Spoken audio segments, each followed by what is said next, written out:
नमस्कार दोस्तों, प्रेरक किस्सा गोई में मैं शिखा एक नई कहानी के साथ आप सभी का स्वागत करती हूँ। हमारी आज की कहानी है स्वार्थी बेटे। विशाखा आज सुबह से बड़ी खुश थी। उसके दोनों बेटे कनाडा से आ रहे थे, वह भी 8 साल बाद। विशाखा सुबह से ही उनकी पसंद का खाना बनाने में लगी थी। बेटों के आने का उत्साह था कि आज वह अपने घुटनों का दर्द भी भूली हुई थी। बाहर कमरे में राजेश जी आराम कुर्सी पर बैठे अखबार पढ़ रहे थे। पढ़ते पढ़ते अचानक मन में विचार उठने लगे तो उन्होंने कुर्सी पर ही सिर टिका लिया और सोचने लगे कि बीते 6 सालों में उन्होंने कई तकलीफें सही। तब बेटों ने फोन तो किया, पर आने के नाम पर छुट्टी न मिलने का बहाना बनाकर टालते रहे।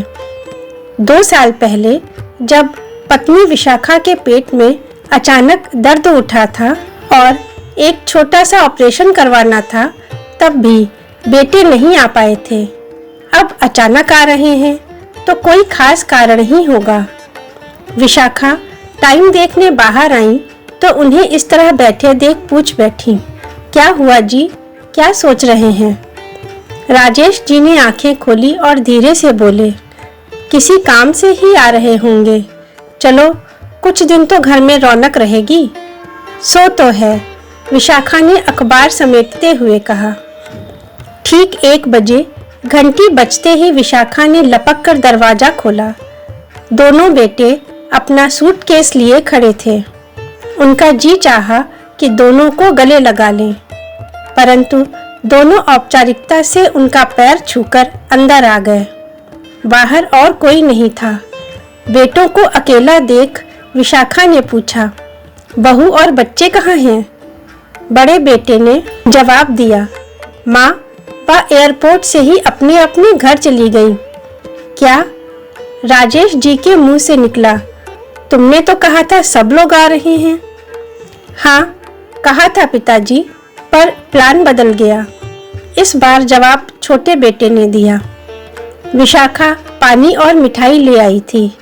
बेटों ने पानी पिया और बताने लगे कि केवल 15 दिन की छुट्टी मिली है, इसलिए वह पहले अपने घर चली गई हैं।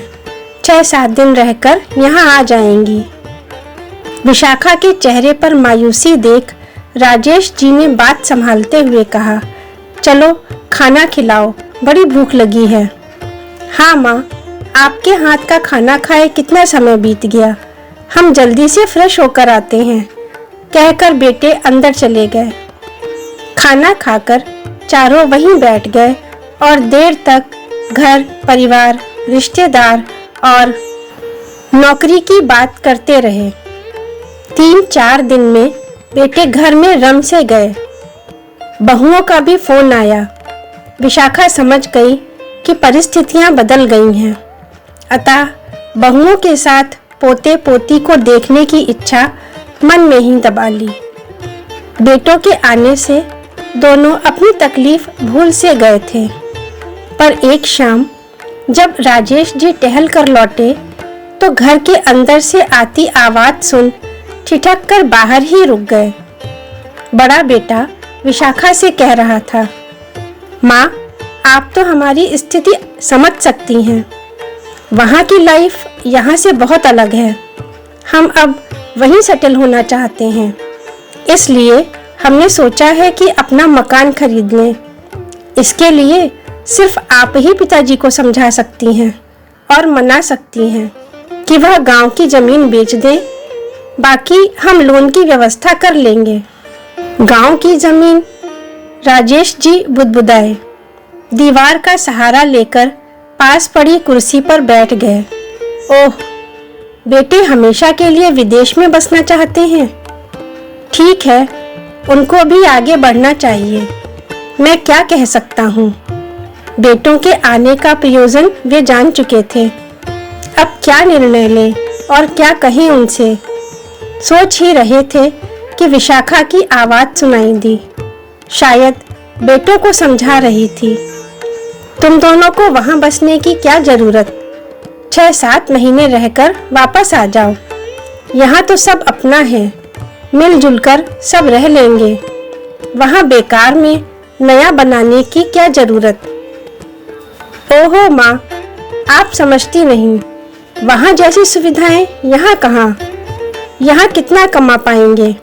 पिताजी को ही लीजिए, क्या कर पाए। सारा जीवन मेहनत करते रहे, फिर भी वहीं के वहीं हैं। बस गुजारा ही करते रहे इतने सालों में, एक एसी भी न लगवा पाए। नहीं माँ, हम यहाँ नहीं आएंगे। हम वहाँ सुख की जिंदगी जी रहे हैं और उसी में खुश हैं। आप पिताजी से बात जरूर कर लेना, बाकी हम देख लेंगे। कमरे में चुप्पी छा गई थी। राजेश जी ने उठकर दरवाजा खटखटा दिया। उनको आया देख विशाखा चाय बनाने चली गई। बेटों ने उनसे कुछ नहीं कहा। रात को विशाखा ने उनसे इस बात का जिक्र किया तो वह गंभीर स्वर में बोले, मुझे पता है, बाहर से सब सुन लिया था मैंने। क्या? फिर आपने कुछ कहा क्यों नहीं? विशाखा बोली, कल सुबह बात करूंगा कहकर राजेश जी ने करवट बदली और मन ही मन कुछ निर्णय कर सोने का प्रयास करने लगे। अगली सुबह नाश्ते के बाद दोनों बेटों से पूछा, क्या तुम दोनों वाकई में वहीं बसना चाहते हो? हाँ पिताजी, पर आप चिंता न करें, हम बराबर आते रहेंगे। बड़े बेटे ने कहा, अगर आप मदद कर देंगे तो हमारे लिए मकान लेना आसान हो जाएगा।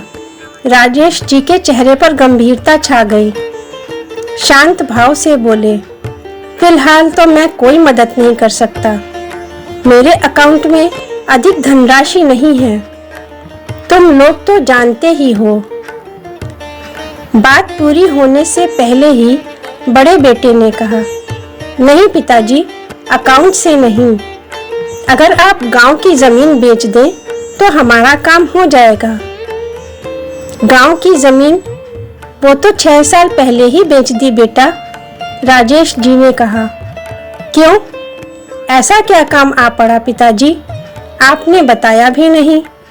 छोटे बेटे ने कहा, क्या बताता, तुम लोग तो वहाँ थे, तुम्हें छुट्टी कहाँ थी। यहाँ तुम लोगों की पढ़ाई के लिए जो कर्ज लिया था वह तो चुकाना था, और तुम लोगों की शादी के लिए भी जो उधार लिए थे वह चुकाने थे। फिर उसी समय तुम्हारी माँ का ऑपरेशन भी कराना पड़ा। कहाँ से करता इतने रुपयों का इंतजाम, इसलिए बेचनी पड़ी। वाह पिताजी, आपने तो हमें बेगाना ही कर दिया, ना पूछा ना बताया। छोटे बेटे ने तंज कसते हुए कहा, हमें जो ठीक लगा हमने वही किया। पिछले 6 सालों से सारी तकलीफें हमने अकेले ही सही। तुम लोग नहीं आ पाए, अब कहते हो बराबर आते रहेंगे। क्या पता। ऐसा नहीं है पिताजी, आप चाहें तो हमारे साथ चल सकते हैं, बड़े बेटे ने दिलासा देते हुए कहा।